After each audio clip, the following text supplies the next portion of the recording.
Good evening dear friends, कैसे आप लोग। आज स्टार्ट करने जा रहे हैं यूनिट 4 यानी फिजिक्स की यूनिट 4। उसके अंतर्गत टॉपिक्स है घूर्णन त्रिज्या और सबसे इम्पोर्टेंट टॉपिक्स किसी भी लुढ़कते हुए पिंड के लिए क्या शर्तें होनी चाहिए कि वह बिना फिसले ऊपर से नीचे आए। लुढ़कते हुए की बात कर रहा हूँ मैं, ध्यान रखिए। चलिए देखिए घूर्णन त्रिज्या क्या होती है, पहले तो यही देख लेते हैं।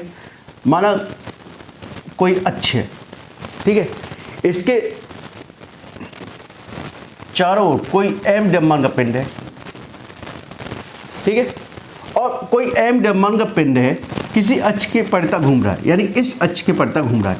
और हमने मान लिया कि कोई पिंड है तो उसके अंतर्गत छोटे छोटे कण होंगे और कण के समस्त द्रव्यमान को मैंने उसी बिंदु पर केंद्रित मान लिया। किस पे? इसी बिंदु पर केंद्रित मान लिया, ठीक है।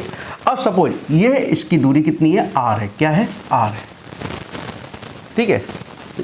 यानी कोई भी m द्रव्यमान का पिंड है, उसकी किसी भी अक्ष के परितः दूरी r है और उसके समस्त कणों का द्रव्यमान एक ही बिंदु पर हमने केंद्रित मान लिया।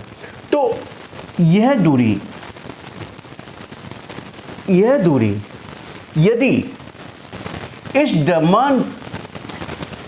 इस दूरी के वर्ग को यदि द्रव्यमान से मल्टीप्लाई करने पर यानी गुणा करने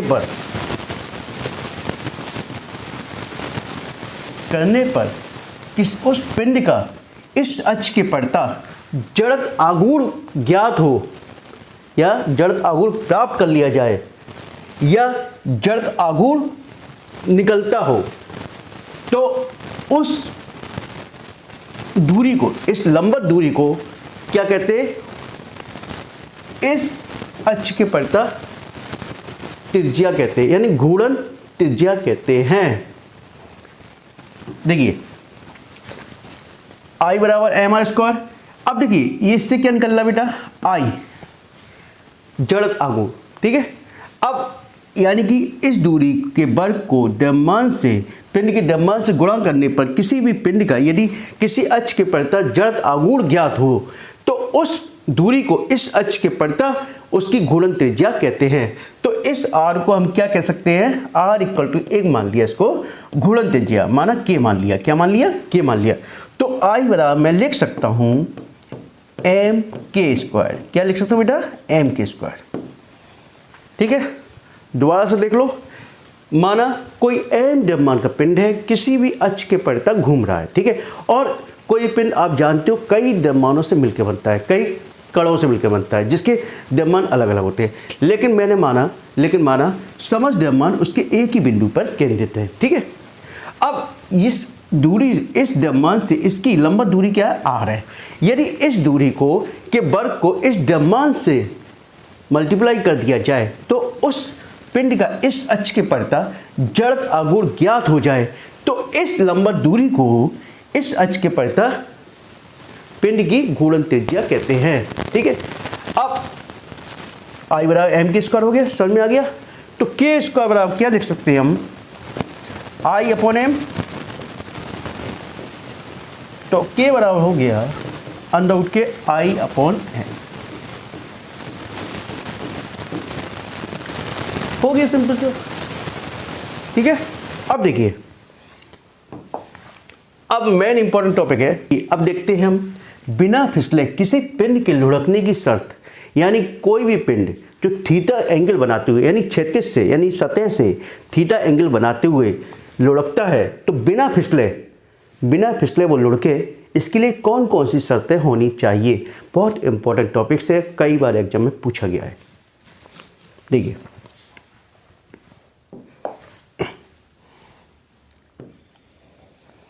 माना ये क्षैतिज है, आपकी सतह क्षैतिज, और क्षैतिज से थीटा एंगल बना रहे हैं,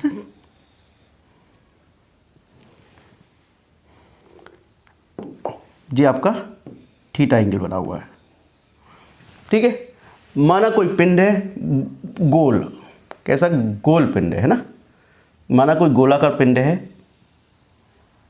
ठीक है, और इसकी त्रिज्या क्या है? r है। क्या है त्रिज्या? r, ठीक है, r त्रिज्या है।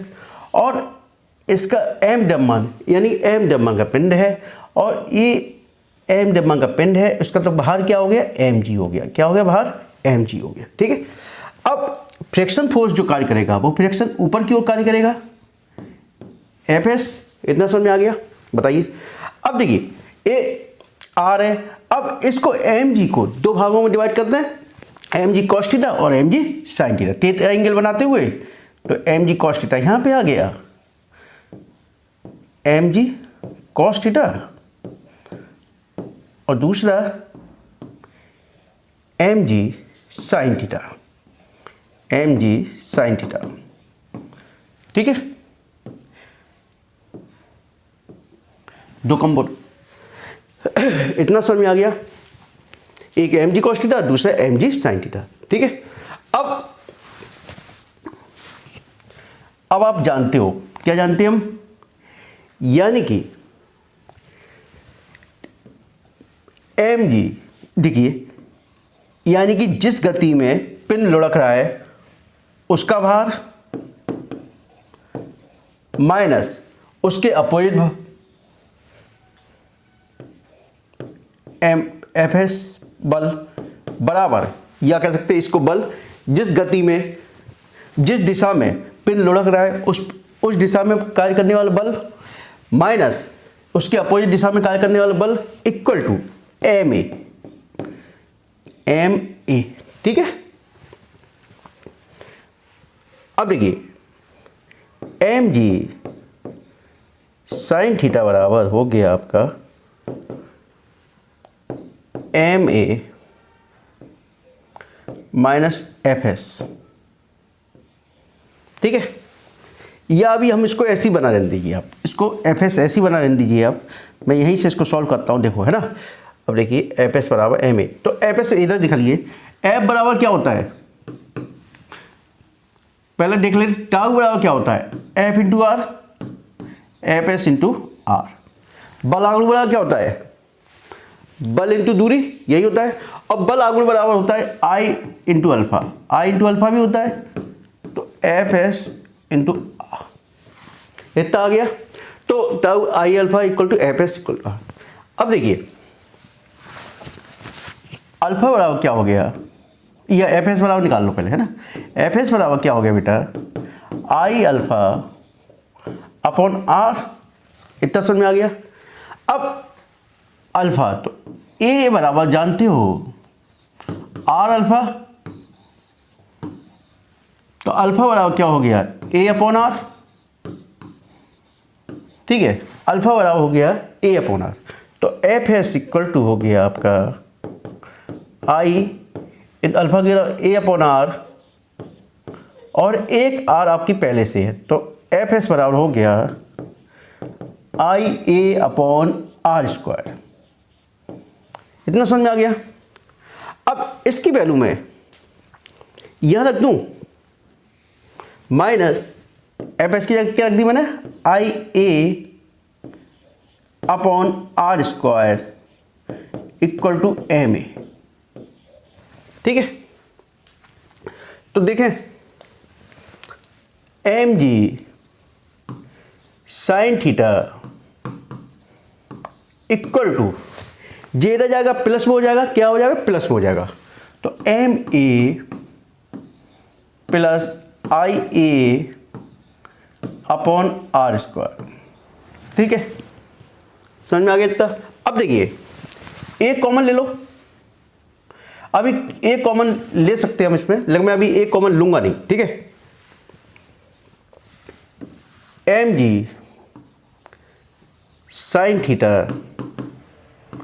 इक्वल टू, अब देखिए एम ए तो है ही आपका, अब प्लस आई बराबर क्या होता है, एम के स्क्वायर। अभी आपने देखा ना आई बराबर क्या होता है बेटा, एम के स्क्वायर। क्या होता है, एम के स्क्वायर। ठीक है, तो आई की जगह मैं एम के स्क्वायर लिख देता हूँ, M K square A upon are square. ठीक है, इतना समझ में आ गया। अब देखिए M ji sine theta equal to, इसमें से कॉमन ले लो एम ए, तो 1 प्लस के स्क्वायर अपॉन आर स्क्वायर, इसको हटा, इसको साफ कर देता हूँ, इसको साफ कर देना बेटा, है ना। 1 प्लस के स्क्वायर अपॉन आर स्क्वायर, ठीक है। देखिए एम एक कॉमन लिया आपने, तो 1 plus M K square upon are square, M इधर बाहर आ गया, तो एम से एम कैंसिल कीजिए, तो ए बराबर आ गया जी साइन थीटा अपॉन 1 प्लस के स्क्वायर अपॉन आर स्क्वायर, ठीक है। 1 प्लस के स्क्वायर अपॉन आर स्क्वायर, ठीक है। अब मैं इसको थोड़ा साफ कर दूं या इसको दूसरे पेज पे उतार लूँ, दूसरे पेज पे उतार लेता हूँ, ठीक है।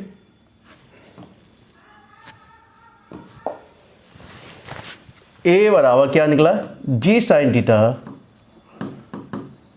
अपॉन 1 प्लस के स्क्वायर अपॉन आर स्क्वायर, ये निकल के आया, ठीक है।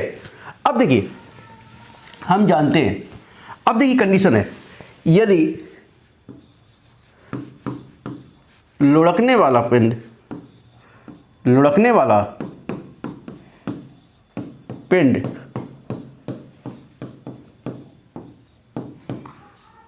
ठोस सिलेंडर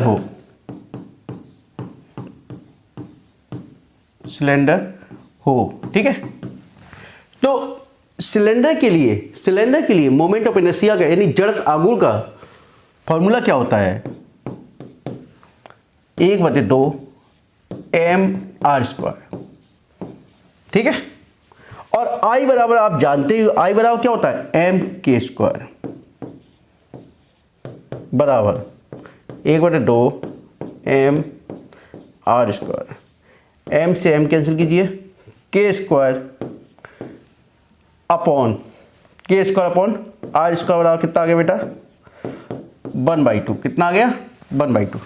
तो k² अपॉन r² बराबर कितना वैल्यू निकल गई, 1/2। अब k² अपॉन r²,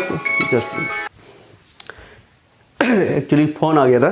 अब देखिए k² अपॉन r² बराबर 1/2, ठीक है। तो वैल्यू रख दो, k² इसमें रख दीजिए 1/2 को, जी साइन थीटा अपॉन 1 प्लस 2, तो कितना हो गया, 3/2 हो जाएगा। तो जी साइन थीटा अपॉन 3/2, 2 ऊपर चला गया तो कितना हो गया, 2/3 जी साइन थीटा। तो ए बराबर कितना निकल के आया बेटा, 2/3 जी साइन थीटा, ठीक है। ए बराबर निकल के आ रहा है ये 2/3 जी साइन थीटा। जबकि आपको मालूम है ए की वैल्यू, आपने देखा ए कितना था, ए आपका एम जी केवल जी साइन थीटा, यानी कि कितना था, जी साइन थीटा। एम ए होता है ना, तो एम जी साइन थीटा, इधर ए की वैल्यू कितनी थी, जी साइन थीटा, ठीक है। जब नीचे लुढ़क रहा है, ठीक है। अब यहां कितनी है, 2/3 जी साइन थीटा, ठीक है। यानी कि इसकी वैल्यू, ए जो त्वरण है, ठीक है, इसकी वैल्यू कितनी है, इससे उससे कम है, जी साइन थीटा से इसकी वैल्यू कम है, ठीक है। यानी जी साइन थीटा से वैल्यू है वो कम है, ठीक है। अब देखिए, अब इसको एक और स्टेप लेते हैं, एफ बात आती है। अब लुढ़कने के लिए देखिए, यानी फिसलने के लिए क्या होना चाहिए, फिसलने की कंडीशन जब होगी, समझ लो एफ यानी कि इसका मान घर्षण बल का मान, ये एफ का मान इसकी अपेक्षा कम होगा, ठीक है। घर्षण बल की मान एम जी साइन थीटा की अपेक्षा कम होगा, तब कोई वस्तु फिसलेगी, ठीक है। या कह सकते हैं, चलो इसी से निकालेंगे हम, कोई दिक्कत नहीं है। एक्चुअली फ़ोन आ जाता है बार बार तो थोड़ा डिस्टर्बेंस हो जाता है, ठीक है। अब देखिए ए बराबर आपने क्या निकाला, 2/3 जी साइन थीटा। जो ए की वैल्यू निकल के आई है वो किसकी है, जो लुढ़कता हुआ आपका सिलेंडर है उसका त्वरण है, उसका एक्सीलरेशन है ये, ठीक है। अब इसका मान जब आपने देखा, यानी कि इधर आपने जो फोर्स लग रहा था वो क्या था, एम जी साइन थीटा, फिगर में दिखा देता हूँ आपको, है ना।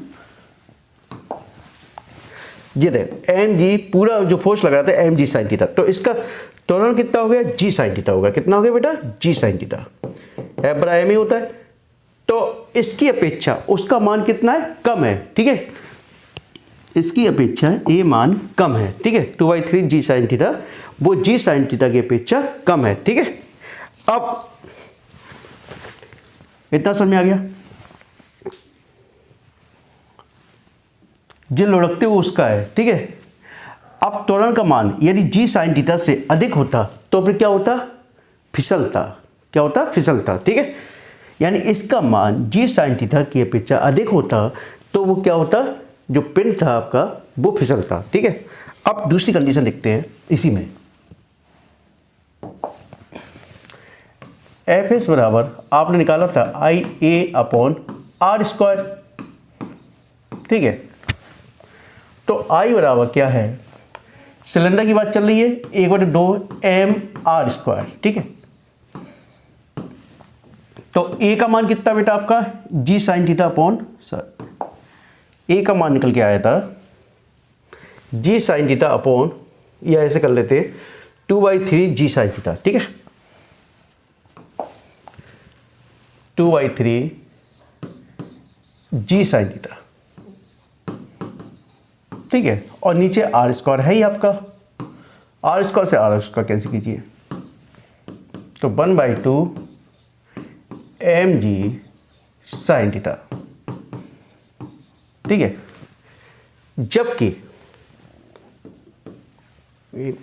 1/2 और जी कितना है, 2 से 2 कैंसिल करो, 1/3 आ गया, ठीक है। 1/3 एम जी साइन थीटा, ठीक है। अब 1/3 एम जी साइन थीटा, 1/3 एम जी साइन थीटा, जो ये किसका है, ये बल है किसका, लुढ़कते हुए, जो लुढ़कता हुआ सिलेंडर है, जो लुढ़कता हुआ सिलेंडर है उसके द्वारा जो फ्रिक्शन फोर्स कार्य कर रहा है वो 1/3 एम जी साइन थीटा है। कितना, यानी लुढ़कते हुए सिलेंडर का फ्रिक्शन फोर्स एफ एस कितना है, 1/3 एम जी साइन थीटा, ठीक है। अब इससे कंपेयर कराइए जो हमारा फ्रिक्शन फोर्स था, फ्रिक्शन फोर्स था हमारा जो ऊपर की ओर कार्य करता था, जो ऊपर की ओर कार्य करता था वो किसके बराबर था, एम जी साइन थीटा, ठीक है। किसके बराबर था, एम जी साइन थीटा। अब देखिए एम जी साइन थीटा की अपेक्षा 1/3 एम जी साइन थीटा कम है, क्या है, कम है। तो निश्चित रूप से जब एम जी साइन थीटा की वैल्यू, यानी कि जो सिलेंडर का फ्रिक्शन फोर्स कार्य करता है उसका वैल्यू इसकी अपेक्षा कम है, तो पिंड फिसलेगा नहीं। यदि यह वैल्यू निकल कर सिलेंडर का जो फ्रिक्शन वो अधिक होता है ऊपर जाने वाले बल की अपेक्षा, तो क्या होता है, वो नीचे फिसलता। समझ में आ गया। अब देखिए नेक्स्ट कंडीशन देखते हैं। यदि पिंड संतुलन की अवस्था में हो, यदि पिंड संतुलन की अवस्था में हो, की अवस्था में हो, ठीक है। यानी पिंड कैसी, संतुलन की अवस्था में हो, ठीक है। ये पिंड संतुलन की अवस्था में है तो आप जानते हो एफ एस बराबर क्या होता है बेटा, म्यू आर, होता ही नहीं होता। अब म्यू तो म्यू बना रहने दीजिए, आर बराबर क्या होता है, एम जी कॉस थीटा, ठीक है। और एफ एस का मान आपने निकाला था, अभी निकाला था ना एफ एस का मान, 1/3 एम जी साइन थीटा, ठीक है। जी से एम जी कैंसिल कीजिए, तो 1/3 तो sine theta upon cos theta, ठीक है, बराबर कितना आ गया, 3 sine theta upon cos theta बराबर म्यू, ठीक। इसको ऐसे ही कर लेते हैं हम,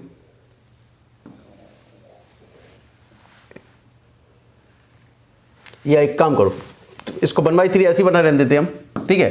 और म्यू ऐसे कर लेते, ठीक है बेटा, फ्रैक्शन एंगल निकाल, तो 1/3 tan थीटा बराबर म्यू कर लीजिए। तो ये देखिए आप म्यू का मान, यानी कि म्यू, यदि अब देखिए यदि घर्षण कोण का मान यानी सिलेंडर का जो एंगल घर्षण कोण का मान है वो मिनिमम कितना होना चाहिए, 1/3 tan थीटा होना चाहिए। जब लुढ़कता हुआ सिलेंडर है उसके लिए म्यू का मान कितना होना चाहिए, 1/3 tan थीटा होना चाहिए।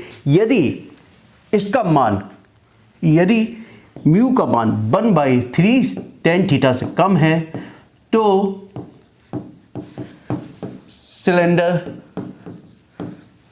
सिलेंडर लुढ़केगा, फिसलेगा। ठीक है, अब ये तो सिलेंडर के लिए था। अब यदि आपके ठोस वृत्त के लिए भी हो, ठोस गोले के लिए भी हो, ये तो बड़ी आसानी से आप कर ले जाओगे। केवल क्या करना होगा, आई की वैल्यू जो हमने 1/2 mr² रखी थी उसकी जगह आप यदि ठोस गोले की बात करेंगे तो उसकी जगह चेंज कर दीजिए। जैसे आई बराबर वहाँ रख दीजिए 2/5 mr²। तो कंडीशन देखा आपने, यदि त्वरण का मान g sin थीटा है, आप जानते हो g sin थीटा होता है, यदि g sin थीटा से अधिक है तो पिंड फिसलेगा। यदि फ्रिक्शन यानी कि बल जो फ्रिक्शन फोर्स कार्य कर रहा है उसका मान सिलेंडर की बात कर रहा हूँ मैं, वो mg sin थीटा से अधिक है तो पिंड फिसलेगा। ठीक है, और जो हम सिलेंडर का जो म्यू निकाल रहे हैं, घर्षण कोण निकाल रहे हैं, उसका मान जो एक नीचे निकल के आया उससे कम है तो फिसलेगा। एक कंडीशन अपने दिमाग में बैठा लीजिए। चलिए, अब कुछ आपको फिगर दिए रहते हैं, उसमें पूछा जाता है, कई बार ऑब्जेक्टिव टाइप क्वेश्चन पूछे जाते हैं या फॉर्मूले न्यूमेरिकल में भी यूज होते हैं कि इसका मोमेंट ऑफ इनर्शिया यानी इसका घर्षण बल जड़त्व आघूर्ण क्या होगा। ठीक है, जैसे आपने देखा ठोस गोले का जड़त्व आघूर्ण क्या होगा, 2/5 mr² होता है। खगोलीय गोले का कितना होगा, 2/3 mr² होता है। रिंग का कितना होता है, अभी आपने देखा उसको, ठोस सिलेंडर का कितना होता है, 1/2 mr²। तो मैं एक फिगर में ही आपको समझा दे रहा हूँ क्योंकि इससे ज़्यादा पूछा नहीं जाता उसमें। देखिए, एक टॉपिक्स और इम्पोर्टेंट रह गया था, बिना फिसले लुढ़कने वाले पिंड की कुल गति ऊर्जा। यानी अभी हमने देखा बिना फिसले लुढ़कने वाले पिंड के लिए कौन कौन सी शर्तें होनी चाहिए। अब देखते हैं कि बिना फिसले लुढ़कने वाले पिंड के अंदर कौन यानी कुल गति ऊर्जा कितनी होती है। अब आप जानते हो, यानी कि जो लुढ़कने वाला पिंड होता है वो इस तरीके से घूम रहा है, किसी अक्ष के प्रति घूमता है, तो उसमें क्या होता है, घूर्णन गति ऊर्जा होगी।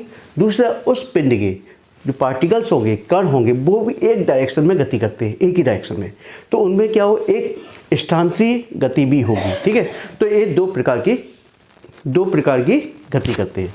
ठीक है, पहले तो इसमें 2 प्रकार की गति ऊर्जा होगी। कुल गति ऊर्जा कितनी होगी, माना कुल गति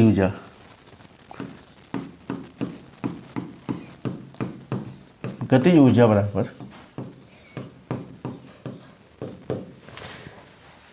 कुल गति ऊर्जा बराबर क्या होगी कि घूर्णन गति ऊर्जा यानी घूर्णन, ठीक है, प्लस स्थानांतरित गति के कारण गति ऊर्जा। ठीक है, अब देखिए कुल गति ऊर्जा को मैंने लिख देता हूं, कैपिटल के से लिख देता हूं। इसको के रोटेशन से है तो घूर्णन रोटेशंस मान लो, और प्लस के स्थानांतरित यानी ट्रांसलेटरी है ना। इंग्लिश में आप इस तरीके लिख सकते हो और हिंदी में आप ऐसे लिख लीजिए। ठीक है, अब देखिए के रोटेशन एनर्जी की फॉर्मूला क्या होता है, 1/2 I ω²। क्या होता है बेटा, 1/2 I ω²। और ट्रांसलेट इसका क्या होता है, 1/2 mv²। ठीक है, अब ये तो आपका टोटल एनर्जी का फॉर्मूला हो गया गति ऊर्जा का। अब बात चल रही है कि पिंड किस प्रकार का है, कि पिंड कैसा है जो लुढ़क रहा है। पिंड माना सपोज लुढ़कने वाला पिंड कैसा है, पहली कंडीशन यानी कि गोल एक सिलेंडर, ठोस सिलेंडर है। ठीक है, अभी बात चल रही है, तो ठोस सिलेंडर है तो आई की जगह क्या हो गया था, 1/2 mr²। क्या हो गया था, 1/2 r⍵²। वो सॉरी 1/2 आई की जगह क्या था, 1/2 mr²। ठीक है, क्योंकि जानते हो आई ठोस सिलेंडर के लिए क्या होता है, आई बराबर क्या होता है, 1/2 mr² प्लस 1/2 m। बी बराबर क्या होता है, r⍵ होता है। क्या होता है, बी बराबर r⍵। तो क्या हो गया, r² ω²। ठीक है, तो देख लेते हैं। देखिए अब क्या होता है तो 1/4 mr² जी ओमेगा स्क्वायर लिखना भूल गए, omega square plus 1/2 mr² omega square. ठीक है, एलसीएम ले लिया आपने 4, तो mr² omega square plus mr² omega square बराबर कितना हो गया 4, इतना 4 एलसीएम लिया 2 जी हो गया, तो कितना हो गया mr² ओमेगा स्क्वायर और 2 mr² omega square 3/4 mr² omega square. Simple सा हो गया, 1/4 ये हो गया 1/4 mr² ओमेगा स्क्वायर प्लस 1/2 1/4 और प्लस 1/2 कितना हो गया, नीचे 4 एलसीएम आ गया, तो 4 1 और 2 ऊपर, तो 3/4 mr² ओमेगा स्क्वायर। बस आपको करना क्या होगा, यदि हमने सिलेंडर लिया, इसकी जगह लेते माना दूसरे, माना खगोली गोला लेते हैं हम, खगोली कोष लेते हैं आप, ठीक है। तो आप आई की जगह रखते हम 2/3, क्या रखते 2/3 mr²। बस देख लीजिए आई की बात 2/3 रख के देखें, यहीं पे डायरेक्ट कर देता हूँ मैं, ठीक है। तो 1/2 तो है ही, 2/3 बाकी वही डायरेक्ट कर देंगे अभी हम, प्लस mb² था ना, कहाँ गया 1/2 डायरेक्ट कर दो, 6 हो गए, 2 से तो कैंसिल, तो 6 आ गया ये, तो 2 + 3 तो 5/6 mr² ओमेगा स्क्वायर हो जाएगा, ठीक है। बस आपको करना क्या होगा, आई की वैल्यू चेंज करनी, बाकी फॉर्मूला वही रहेगा एज इट इज, ठीक है। चलिए अब स्टार्ट करते हैं हम, जो मेन फॉर्मूले थे तो वो फॉर्मूले आपको थोड़ा लर्न करना होगा, समझाता जाऊंगा मैं आपको एक एक करके, ठीक। देखिए कई बार क्वेश्चन डायरेक्ट पूछ लिया जाता है, ऑब्जेक्टिव टाइप क्वेश्चन पूछा जाता है इसमें कि, और इसके अतिरिक्त ऑब्जेक्टिव टाइप क्वेश्चन के साथ साथ आपसे न्यूमेरिकल में भी इसका यूज होता है। तो आप इसमें कोई डेरिवेशंस नहीं है, बस थोड़ा दिमाग में फॉर्मूले अपने दिमाग में बैठा लीजिए, ठीक है। देखिए moment of inertia her body का अलग अलग होता है। जैसे पतली छड़ है, पतली छड़ की बात की जाए, यदि किसी पतली छड़ की द्रव्यमान, मानो कोई पतली छड़ है, उसका द्रव्यमान m है तथा उसकी लंबाई l है, ठीक है। तो उसकी लंबाई के लंबा तथा उसके द्रव्यमान केंद्र से वही चीज अक्ष के पड़ता, तो सिंपली I = ml²/12। इसमें कुछ बताने के लिए नहीं है, तो बस फॉर्मूला याद रखिए, जब लंबी छड़ की बात की जाए तो उसके लिए फॉर्मूला क्या रहेगा, I = ml²/12।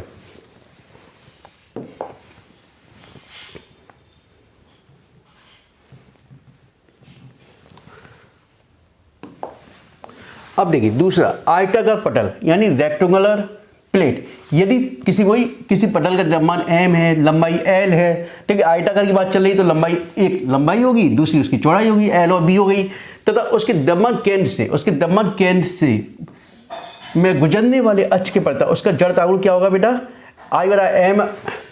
देखिए आपने देखा छड़ का क्या होता है, I = ml² होता है, ठीक है। लेकिन इसमें लंबाई भी है चौड़ाई भी है, तो क्या करना, m तो ऐसे ही रहेगा, l² + b² कर दीजिए, नीचे 12 तो है ही, समझ में आ गया। चलिए नेक्स्ट, तीसरा, इसको थोड़ा नीचे ले लेता हूं, ठीक है। वृत्ताकार छल्ला यानी रिंग की बात चल रही है। रिंग में देखिए, रिंग की रेडियस क्या है, r है, द्रव्यमान m है, तो I = mr² हो गया। बस नेक्स्ट देखते हैं। अब सर्कुलर डिस्क की बात चल रही है। सर्कुलर डिस्क, ये देखिए सर्कुलर डिस्क है, सर्कुलर डिस्क की रेडियस क्या है, r है, तो 1/2 mr² हो गया, यानी रिंग का पूरा I = mr², डिस्क उसका आधा 1/2 mr²।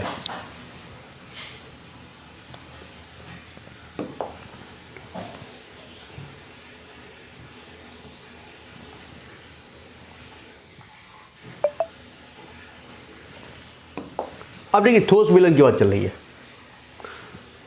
यदि बेलन का द्रव्यमान m है, लंबाई l है तथा r त्रिज्या है, ठीक है, तो उसकी लंबाई के लंबवत तथा उसके द्रव्यमान केंद्र से गुजरने वाली अक्ष के पड़ता जड़ता हूं। अब देखिए लंबाई के पड़ता निकालोगे तो I = ml²/12 + r²/4, ठीक है। नहीं m × l² / 12 तो आपने देखा ही, और प्लस आर स्क्वायर बाई 4 कर दिया इसमें। जबकि बेलन अपनी ज्यामिति यानी अपने अक्ष के पड़ता तो 1/2 mr स्क्वायर, यानी कि जो आपका अब इससे पहले आपने देखा था डिस्क का 1/2 mr स्क्वायर था और इसका भी किसी अक्ष के पड़ता यानी अपनी ज्योमेट्रिकल एक्सिस के पड़ता निकालेंगे हम तो 1/2 mr स्क्वायर। एक्चुअली क्या इसमें कुछ ज़्यादा पूछा नहीं जाता है, इसलिए मैं इसको डिटेल में नहीं बता रहा, केवल फॉर्मूले आपको न्यूमेरिकल में यूज करोगे आप, इससे ज़्यादा और कुछ नहीं। अब देखिए खोखला बेलन है यानी खोखला सिलेंडर की बात कर रहे हैं, ठीक है। यानी खोखले बेलन की त्रिज्या क्रम से r1/r2 है, उसकी लंबाई के लंबवत तथा उसके द्रव्यमान केंद्र से गुजरने वाली अक्ष के पड़ता। तो सिंपल ये है, लंबाई और उसके रेडियस की पड़ता की बात कर रहे हैं तो L square by 12 plus R1 square plus R2 square by 4। अब उसमें क्या था L square by 12 plus R square by 4 था, लेकिन इसमें होलो सिलेंडर है, 2 रेडियस होंगी तो R1 square plus R2 square by 4। अब अपनी ज्यामिति अक्ष के पता है उसमें 1/2 mr स्क्वायर था, इसमें 2 रेडियस है तो m R1 square plus R2 square, ठीक है।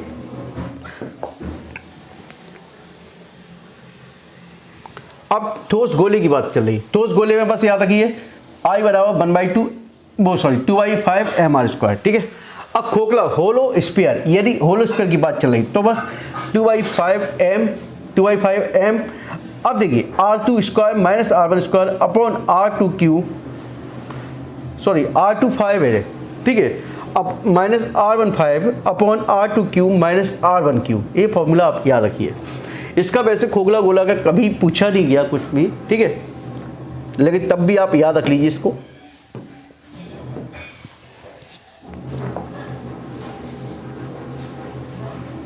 अब स्फेरिकल सेल यानी गोलीकोष का I बराबर 2/3 mr स्क्वायर। बस चैप्टर फिनिश। देखिए आपका चैप्टर्स लगभग 4 चैप्टर्स यानी 4 यूनिट कंप्लीट हो चुकी है। आपको कोई भी डाउट्स है तो कृपया मेरे व्हाट्सएप नंबर पे या कमेंट्स में लिख कर मुझसे पूछ सकते हैं। और न्यूमेरिकल में जल्दी से जल्दी कराना स्टार्ट करूंगा सभी के, क्योंकि जैसे मुझे टाइम मिलेगा आप बेफिक्र रहिए, न्यूमेरिकल में सभी के स्टार्ट करा दूंगा।